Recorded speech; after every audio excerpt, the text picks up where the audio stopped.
Now we are going to see the summary of chapter 6. So the seekers generally begin their spiritual journey not by giving up the duties, but by doing the duties while giving up attachment to the fruits that originate from the duties. So the seekers are both yogis, karma yogi and sannyasi. So generally the renunciation is not non-different from yoga, because the seekers cannot become yogis if they are not renounced. They have not renounced the desires for worldly pleasures. So the yoga practice actually, they have two stages.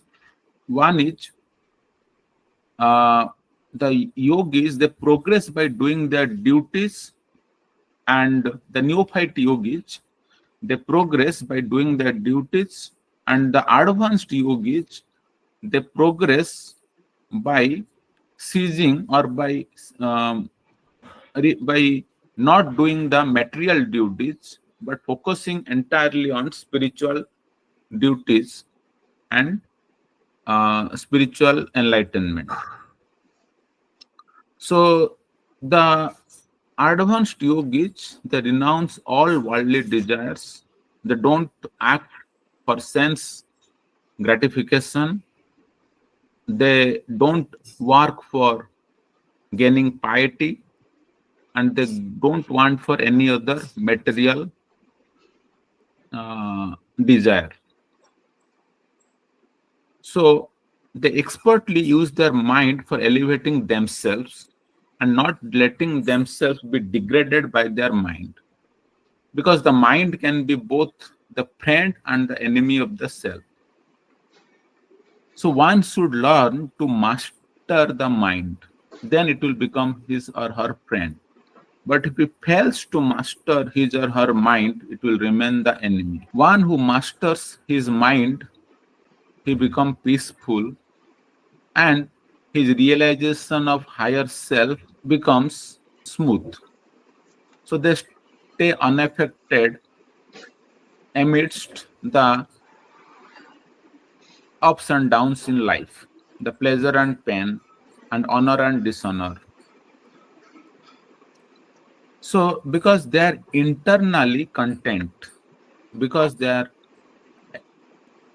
enlightened by the knowledge and realization, and they are fixed in the supreme, in the unchanging, so they master their senses, and so having an equal disposition toward all worldly objects, be it stone or be it gold.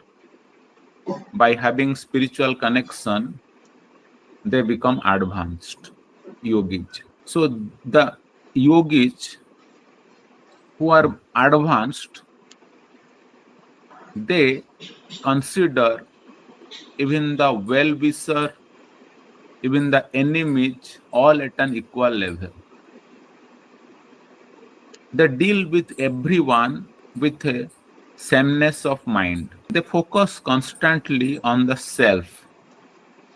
They may go to a secluded place or to restrain their consciousness and free themselves from desires and possessions.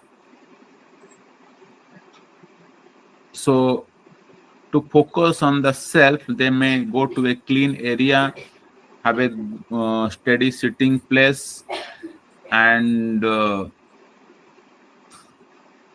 make some external arrangements to induce them to have more internal concentration or internal practice conducive for the purpose of self-purification. Such yoga practice may involve sitting postures and focusing on the tip of the nose. But They focus their disciplined mind on Lord Krishna, making Lord Krishna the supreme goal. So they attain the supreme peace of liberation by union with Lord Krishna. They avoid extremes, eating too much or not eating at all, sleeping too much or not sleeping at all. So they find a balance between the extremes by regulating their food, recreation, work, and sleep, putting an end to their sorrows. So when their external choices become conducive to for the inner concentration, then the consciousness becomes controlled and focused on the self alone, free from all worldly desires. Then they become well established in yoga. Becoming free from worldly desires is very important because then their focus for the inner self or for the supreme becomes uh, more conducive, and they can stay fixed on the ultimate spiritual reality. Just as a lamp in a place free from the wind gives a steady flame. Then, when the consciousness turns inward, perceiving the self, then it finds contentment in the self. It's the ultimate happiness, and it's grasped or uh, it's perceived through the intelligence which transcends the senses. So then the yogis never depart from that because the experience of that reality is so good, so enriching, that such a gain seems to be so great that no tempting and no pain can disturb it. And that is called yoga in perfection. That needs determination, and they give up their intentions of pandering to worldly desires, allowing for no exception. They restrain the multitude of senses centered on the mind. Step by step, they firmly grasp the intelligence and try to fix the mind on the self and not let it dwell on anything else. Whenever the mind wanders due to its fickle nature and restless nature, it needs to be restrained and refocused on the self. So, repeatedly refocusing the mind on the self makes it peaceful. Then, when they become pacified, they realize the spiritual nature and release the supreme happiness. So, the yogis attain a state of easy, effortless contact with spiritual reality and attain a spiritual bliss, unending spiritual bliss.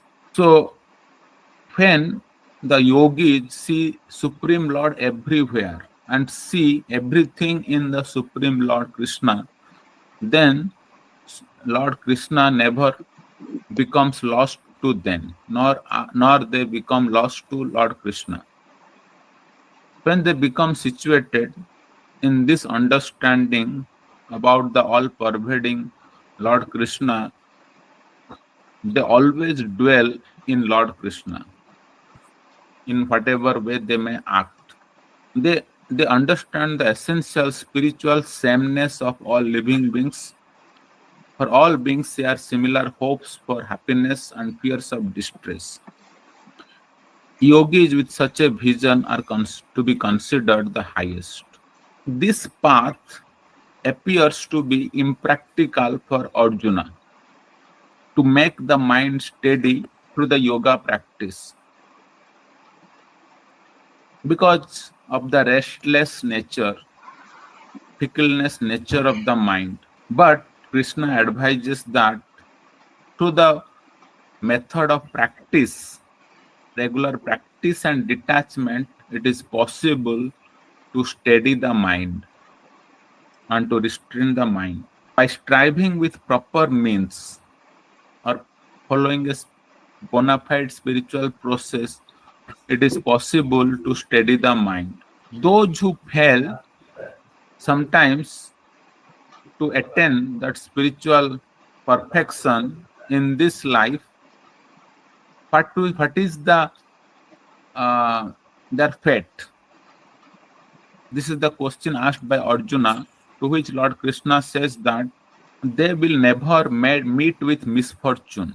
They will attain the worlds attained by virtuous and dwell there for a long time in very pure and prosperous families, and advanced, those who have as advanced substantially will be reborn in a transcendental families, so that they can start from where they have left the spiritual enlightenment, and they can strive for perfection. So they will be attracted towards transcendence because of their previous practice. Their mind, powered by spiritual curiosity, they progress in yoga, going beyond the jurisdiction of ritualistic recitations. They become completely cleansed of all impurities, and they strive for perfection. They move on a journey of spiritual perfection and approach to the supreme destination. So, superior to the ascetics are the yogis, and superior to the learned are the yogis, and superior to the ritualistic workers are the yogis. Therefore, Lord Krishna advises Arjuna in this chapter to become a yogi. And Lord Krishna further says that among all the yogis, those who become absorbed in Lord Krishna within their hearts with full faith in Lord Krishna and deep reverence for Lord Krishna, they are the most intimately united with Lord Krishna. This is the summary chapter of chapter 6, Bhagavad Gita. Thank you.